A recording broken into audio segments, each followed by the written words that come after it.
On va rester sur ce thème de l'investissement responsable, l'investissement socialement responsable, avec Balthazar Laporte, gérant analyste à la Financière Responsable. Bonjour, merci d'être avec nous. Bonjour. Comment est-ce que vous abordez ce thème à la Financière Responsable ? Notre métier chez la Financière Responsable, c'est d'aller sélectionner des entreprises de croissance, de qualité, positionnées sur des tendances porteuses. Pour cela, on va se baser sur une compréhension fine du business de l'entreprise, son positionnement stratégique, son activité, sa stratégie. Et on va utiliser les données extra-financières, donc l'ESG, pour mieux comprendre l'entreprise d'une part, mais surtout pour s'assurer que l'entreprise a identifié les risques extra-financiers qui pèsent sur son activité et qu'elle a mis en place des mesures pour maîtriser ces risques et puis qu'elle nous met à disposition des indicateurs extra-financiers qui nous permettent, nous, de vérifier tout cela.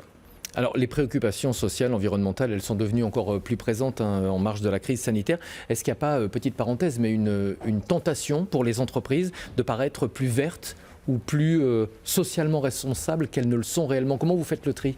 Si, bien sûr, c'est complètement un risque et le reporting extra-financier de l'entreprise est là justement, nous, pour nous aider à extraire les indicateurs qui sont pertinents pour l'analyse. Et donc, on ne va pas analyser à chaque fois les mêmes indicateurs. On va bien sûr, en fonction de notre compréhension de l'entreprise, en fonction du métier, de sa stratégie et de ce qu'on a compris sur l'entreprise, on va bien sûr isoler les indicateurs qui sont pertinents et donc aller vérifier si elle se focalise vraiment sur les enjeux qui sont liés à son activité et donc si elle est vertueuse. Donc on ne peut pas transposer la même grille de lecture sur tous les types d'entreprises. Alors justement, on va voir deux entreprises qui sont vraiment complètement différentes. La première, c'est Air Liquide, le fabricant de gaz à usage industriel. Tout à fait. Le métier d'Air Liquide, c'est d'isoler différents gaz, notamment les gaz de l'air. Donc on va avoir l'oxygène, l'azote, les gaz rares. On retrouve également l'hydrogène et de les fournir à différentes industries. Donc il y a énormément d'industries qui utilisent des gaz industriels aujourd'hui, que ce soit l'industrie de la pétrochimie, que ce soit l'industrie pharmaceutique, que ce soit l'électronique, etc. L'avantage concurrentiel de Air Liquide, il est bâti sur son réseau de sites de production. C'est-à-dire que Air Liquide a su bâtir un réseau dense et très vaste d'unités de production et de séparation des gaz de l'air. Et ça lui permet plusieurs avantages concurrentiels par rapport à ses concurrents. D'abord, ça lui permet de réaliser de grosses économies d'échelle. C'est-à-dire que quand un nouveau client vient voir Air Liquide pour se fournir en gaz industriel, eh bien, il y a de fortes chances qu'Air Liquide ait une unité de production qui ne soit pas loin, et donc ça lui permet de proposer du gaz à prix très compétitif. Ça évite du transport. Exactement, ça évite du transport, c'était mon second point, ça lui permet d'avoir un réseau logistique qui est très développé. Il faut savoir que sur cette activité-là, notamment de livraison de gaz par camion-citerne ou par livraison de bouteilles, au-delà de 200 à 250 km autour du site de production, vous n'êtes pas rentable. Donc en fait, c'est effectivement un avantage, et même un prérequis d'avoir un réseau développé. Et le dernier point, qui est un véritable avantage concurrentiel également, c'est la capacité à proposer une fourniture de gaz qui est fiable. C'est-à-dire que si vous pouvez apporter au client la garantie que 1, 2, 3 unités de production sont dans son périmètre, eh bien ça permet de garantir au client qui lui a une vraie problématique de continuité d'approvisionnement, qu'il sera en continuité approvisionné en gaz industriel. Donc ça, c'est une valeur qui remplit les critères ESG pour vous ? Tout à fait. Eh bien, une fois qu'on a compris l'activité d'Air Liquide, quel est son business model, quelle est sa stratégie, eh bien, on va pouvoir isoler ses enjeux ESG, donc les points qu'elle va devoir maîtriser parce qu'ils représentent un risque d'un point de vue extra-financier. Le premier, c'est son impact environnemental. C'est-à-dire que quand vous allez extraire, par exemple, les gaz de l'air, ça demande une grande quantité d'énergie et donc potentiellement un impact environnemental qui est important. Air Liquide en est complètement conscient de l'impact environnemental que peut avoir l'électricité qu'il consomme et donc il s'est fixé, par exemple, pour objectif de réduire de 30% son intensité carbone en 2025 par rapport à 2015. Ce qui est très intéressant dans la démarche d'Air Liquide, il faut savoir qu'Air Liquide fait ce métier depuis plus de 100 ans aujourd'hui et donc a un processus de fabrication qui est huilé, qui fonctionne bien et sur lequel les marges d'optimisation de consommation d'énergie commencent à devenir limitées. C'est toujours un axe de travail pour l'entreprise, mais on arrive plus ou moins à une limite. Et donc, pour réduire son impact environnemental, puisqu'il ne peut pas réduire à l'infini ses consommations d'énergie, que va faire Air Liquide ? Eh bien, il va essayer de réduire l'impact environnemental de l'énergie consommée et passer pour ça à un recours croissant aux énergies renouvelables. Donc ça fait partie notamment de ses objectifs extra-financiers, d'augmenter son utilisation d'énergie renouvelable de 70% du coup sur cette période. L'autre valeur, c'est, on peut peut-être parler aussi du social et du sociétal ? Oui, oui, complètement.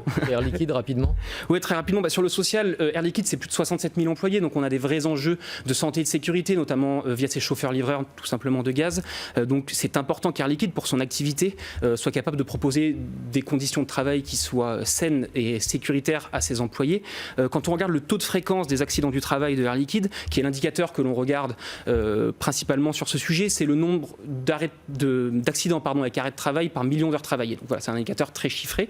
Air Liquide se positionne à 1,2 quand la moyenne des entreprises européennes est plutôt aux alentours de 4,5. Donc on a vraiment une entreprise qui a pris conscience de cet enjeu, donc c'est un indicateur parmi tant d'autres bien sûr, qui a pris conscience de ces enjeux, qui les traite via des formations, vers des entretiens, pour ses managers, et qui a compris les enjeux qui pesaient sur son activité et qui a mis en place des mesures tout simplement pour les maîtriser.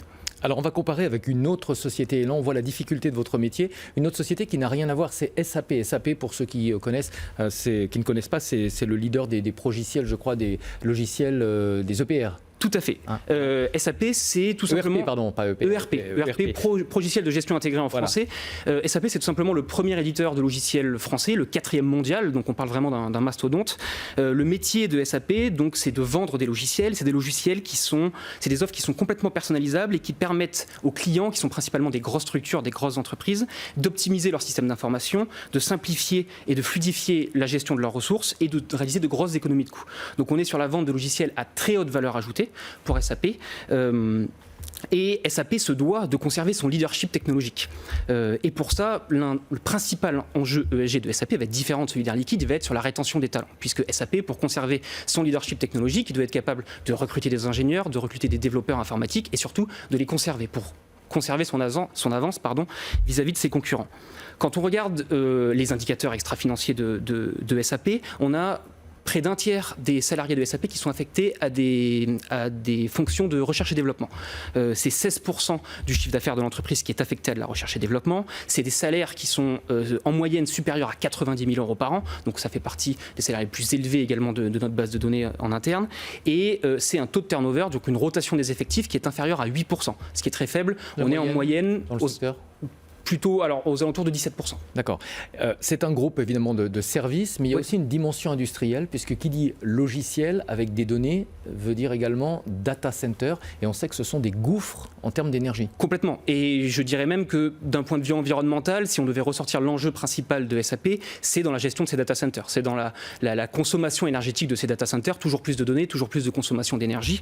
SAP s'est engagé à alimenter ces data centers avec 100% d'énergie renouvelable, donc c'est le cas aujourd'hui. Et si on regarde d'ailleurs les données qui ne mentent pas extra-financières d'un point de vue environnemental de SAP, c'est 10% de réduction de l'intensité énergétique et de l'intensité carbone sur 2 ans. Merci beaucoup pour ces 2 exemples, donc Air Liquide et SAP. Balthazar Laporte, gérant analyste à la Financière Responsable. On marque une pause, juste après nous retournerons aux États-Unis. 1 heure de cotation aux États-Unis, on verra où en est la séance avec Sabrina Quagliozzi. BFM Bourse, vos placements, nos conseils sur BFM Business.